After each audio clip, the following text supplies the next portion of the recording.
ஒன்று தாவீதின் குமாரனும் இஸ்ரவேலின் ராஜாவுமாகிய சாலமோனின் நீதிமொழிகள். 2 இவைகளால் ஞானத்தையும் போதகத்தையும் அறிந்து புத்திமதிகளை உணர்ந்து. 3 விவேகம், நீதி, நியாயம், நிதானம் என்பவைகளைப் பற்றிய உபதேசத்தை அடையலாம். 4 இவைகள் பேதைகளுக்கு வினாவையும் வாலிபருக்கு அறிவையும் விவேகத்தையும் கொடுக்கும். 5 புத்திமான் இவைகளைக் கேட்டு அறிவில் தேறுவான், விவேகி நல்லாலோசனைகளை அடைந்து. 6 நீதிமொழியையும் அதன் அர்த்தத்தையும் ஞானிகளின் வாக்கியங்களையும் அவர்கள் உரைத்து புதைபொருள்களையும் அறிந்து கொள்வான். 7 கர்த்தருக்கு பயப்படுதலே ஞானத்தின் ஆரம்பம், மூடர் ஞானத்தையும் போதகத்தையும் அசட்டை பண்ணுகிறார்கள். 8 என் மகனே, உன் தகப்பன் புத்தியைக் கேள், உன் தாயின் போதகத்தை தள்ளாதே. 9 அவைகள் உன் சிரசுக்கு அலங்காரமான முடியும், உன் கழுத்துக்கு சரப்பணியுமாயிருக்கும். 10 என் மகனே, பாவிகள் உனக்கு நயங்காட்டினாலும் நீ சம்மதியாதே. 11 எங்களோடே வா, இரத்தஞ்சிந்தும்படி நாம் பதிவிருந்து குற்றமற்றிருக்கிறவர்களை முகாந்தரமின்றி பிடிக்கும்படி ஒளித்திருப்போம். 12 பாதாளம் விழுங்குவது போல் நாம் அவர்களை உயிரோடே விழுங்குவோம், குழியில் இறங்குகிறவர்கள் விழுங்கப்படுவது போல் அவர்களை முழுமையும் விழுங்குவோம்.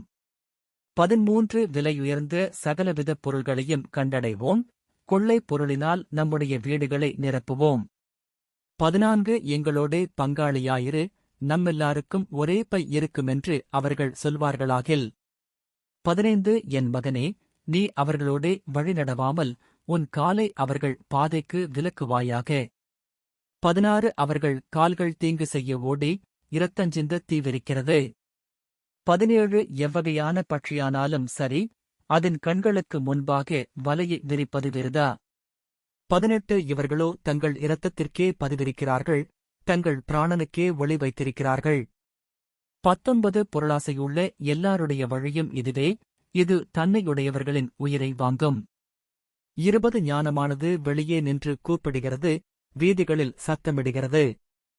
21 அது சந்தடியுள்ள தெருக்களின் சந்திலும் ஒலிமுக வாசலிலும் நின்று கூப்பிட்டு பட்டணத்தில் தன் வார்த்தைகளை வசனித்துச் சொல்லுகிறது.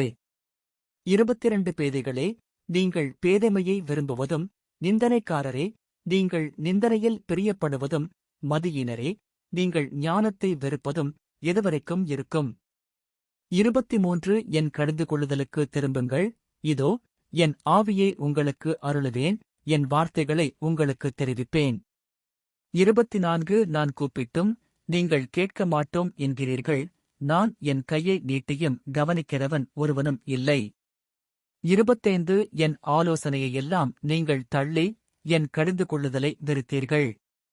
26 ஆகையால் நானும் உங்கள் ஆபத்து காலத்தில் நகைத்து நீங்கள் பயப்படுங்காரியம் வரும்போது ஆகடியம் பண்ணுவேன்.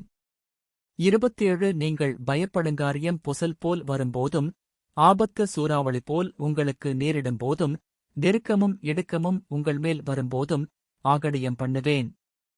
28 அப்பொழுது அவர்கள் என்னை நோக்கிக் கூப்பிடுவார்கள், நான் மறுதரவு கொடுக்க மாட்டேன், அவர்கள் அதிகாலையிலே என்னை தேடுவார்கள், என்னை காண மாட்டார்கள். 29 அவர்கள் அறிவை வெறுத்தார்கள், கர்த்தருக்கு பயப்படுதலை தெரிந்து கொள்ளாமற் போனார்கள். 30 என் ஆலோசனையை அவர்கள் விரும்பவில்லை, என் கடிந்து கொள்ளுதலையெல்லாம் அசட்டை பண்ணினார்கள். 31 ஆகையால் அவர்கள் தங்கள் வழியின் பலனை புசிப்பார்கள், தங்கள் யோசனைகளினால் திருப்தியடைவார்கள். 32 பேதைகளின் மாறுபாடு அவர்களைக் கொல்லும், மூடரின் நிர்விசாரம் அவர்களை அழிக்கும். 33 எனக்கு செவி கொடுக்கிறவன் எவனோ, அவன் விக்கினமின்றி வாசம் பண்ணி ஆபத்திற்கு பயப்படாமல் அமைதியாயிருப்பான்.